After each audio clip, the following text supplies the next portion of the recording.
Superstar players gain the most recognition throughout the NBA. After all, they make the most money, have the most pressure to perform, and often have the most impact on the floor for their teams. But that doesn't mean that the sidekicks don't deserve the recognition as well. As a matter of fact, the second NBA star on the team is often just as important as the main superstar, because they are capable of playing alongside the number one option and relieving pressure off of him. Without a true second star, an NBA superstar will find it incredibly difficult to achieve team goals. Who are the best sidekicks in NBA history? Here is my personal list of top 10 sidekicks to ever play in the NBA. When you are a star for 10 straight years, and from time to time you are compared to Michael Jordan as one of the two best shooting guards in the NBA, it's not easy to agree to a situation where you have to be a sidekick. But it's easier if you are traded to a team led by your friend from college, who has just won an NBA championship a few months ago. This is exactly what happened to Clyde Drexler. Clyde the Glide is the number 1 or number 2 career leader in Blazers history in most of statistics. The only one who can compare to him is Damian Lillard, but Drexler was able to lead Blazers to NBA Finals twice. He lost both of them, but comparing to Lillard's one visit to Conference Finals, it looks like an advantage to Drexler. At the age of 32, Drexler was pushed out the back door and sent to Houston Rockets in exchange for Otis Thorpe. Drexler's experience helped a lot Rockets in winning a second championship in a row in 1995. He had a huge impact in a lot of games and stayed a sidekick next to Akeem Olajuwon until he retired in 1998. Number 9 on the list is Pau Gasol. The Spaniard had 6.5 seasons as the biggest star in Memphis. Almost no one cared about him. I'm saying almost, because Mitch Kupchak cared.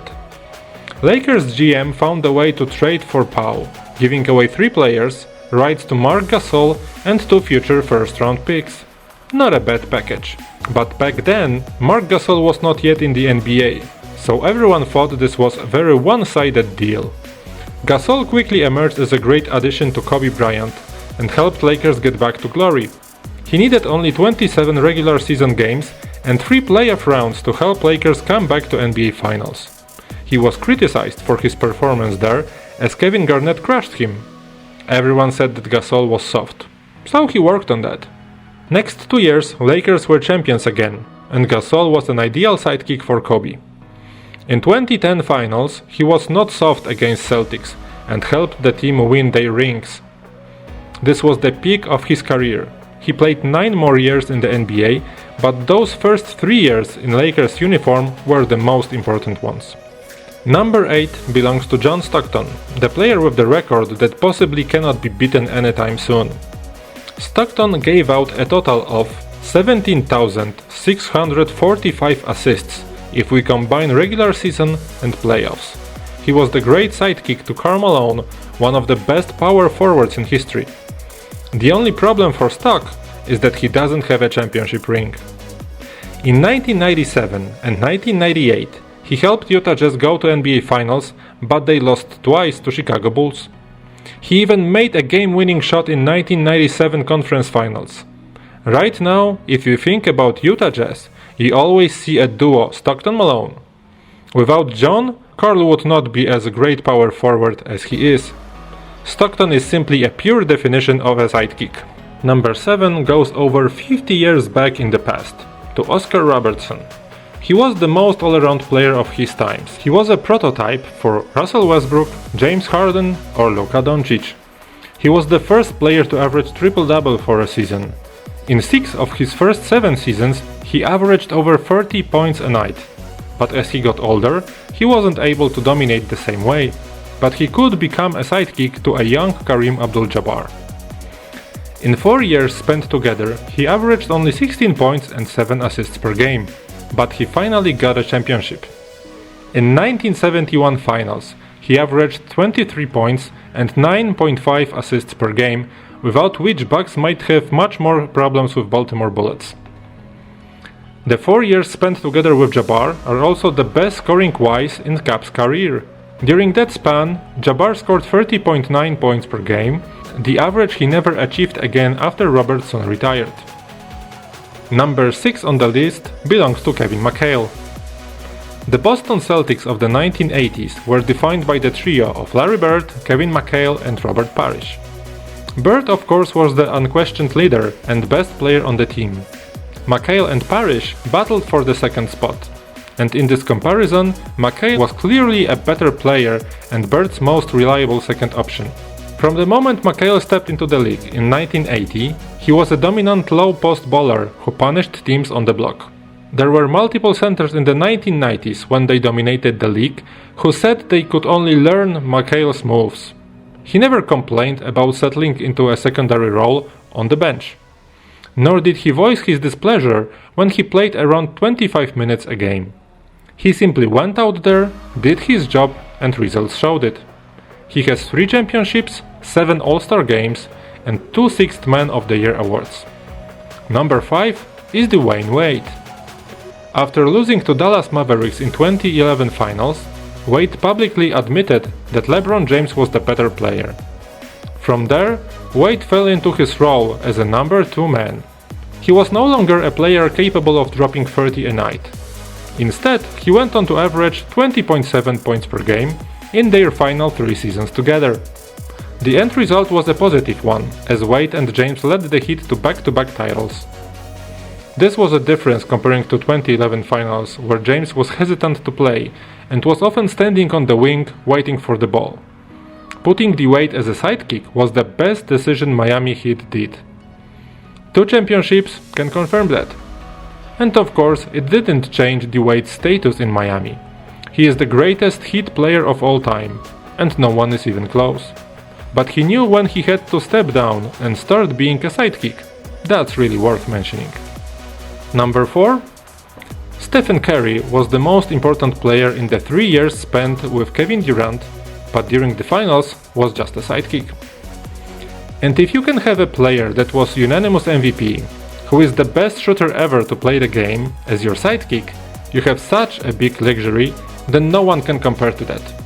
So, he was not a traditional secondary star. He actually even averaged more points, 26.3 to 25.8 when we compare the time during and before Kevin Durant's arrival. But make no mistake, Curry was the secondary option. Outside of shooting, Durant was the better overall player. The Warriors won back-to-back titles and KD was named Finals MVP in both years. And similarly to the situation in Miami, despite the overwhelming level of success that the Warriors would ultimately have due to Durant, Curry will always be Golden State's favorite homegrown son. The lowest step of podium belongs to Kareem Abdul-Jabbar. Magic Johnson knew it, even though he had too much respect for Kareem Abdul-Jabbar to say it. Everyone on the Los Angeles Lakers knew it, even the front office. Heck, even Abdul-Jabbar himself knew it. Once the Lakers selected Johnson with the first overall pick in 1979 NBA draft, the Lakers were officially his team.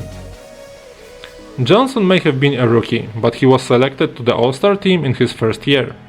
More importantly, after Abdul-Jabbar went down in the NBA Finals against the Philadelphia 76ers, Johnson jumped at center and dropped a cool 42 points, grabbed 15 rebounds and dished out 7 assists. Before Magic, Lakers didn't win a ring with Kareem, but with him they won 5 of them. The all-time leader in total points had plenty of great seasons with the Lakers.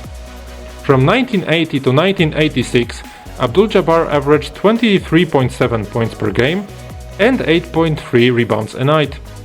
Great numbers overall, but Johnson was simply on another level, dishing out over 10 assists, grabbing almost 8 boards, and scoring a healthy clip of 18.5 points a game. Abdul-Jabbar was the man for the vast majority of his career, but once Magic arrived at the doorstep of the Lakers, no one could usurp him. The second place goes to the late great Kobe Bryant. Before becoming NBA's best player, Kobe was a sidekick to Shaquille O'Neal in a three-peat between 2000 and 2002.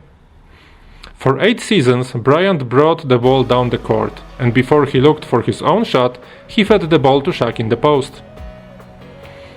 It was obligatory at that point, as Shaq was the most unstoppable player on the planet.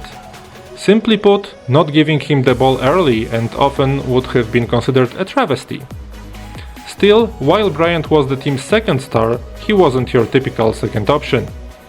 He averaged over 22 points per game in 5 of their shared seasons, over 25 a game 3 times, and once dropped 30 a night during the 2003 season. Bryant was ready to carry a team long before he received his chance in year 9. But, like anyone else who played with Shaq when he was in his prime, Bryant had no choice but to take the co-main spot. Number 1 belongs to Scottie Pippen. It is as though someone took him into a lab and decided to create an ultimate sidekick. There was essentially nothing Pippen couldn't do. He was long and tall, standing at 6'7" with a 7'3" wingspan. He was a capable 3-point shooter, butter from mid-range, and at least once a game he was putting a defender on a poster. The only problem with Pippen was that he was the perfect sidekick, but never good enough to be a team's leading man. With Michael Jordan far and away the better of the two, Pippen sat back and watched the game's greatest player receive most of the praise and adulation. Don't let Pippen's critics fool you though. He was very much a terrific player. Pippen was a multiple-time All-Star and was considered as the best on-ball defender in the 90s. Without Pippen, Jordan won only one playoff game and didn't come close to contending for a championship. With him, the Chicago Bulls took home 6 NBA titles. Pippen clearly wasn't on the level of Jordan, but without him, we are confident Jordan wouldn't have won as much as he did. And that concludes the list of the best sidekicks to ever play the game. How do you rate your top 10? Let me know in the comments. Remember to like the video and subscribe to the channel. Thanks for watching today and I see you next time. Bye!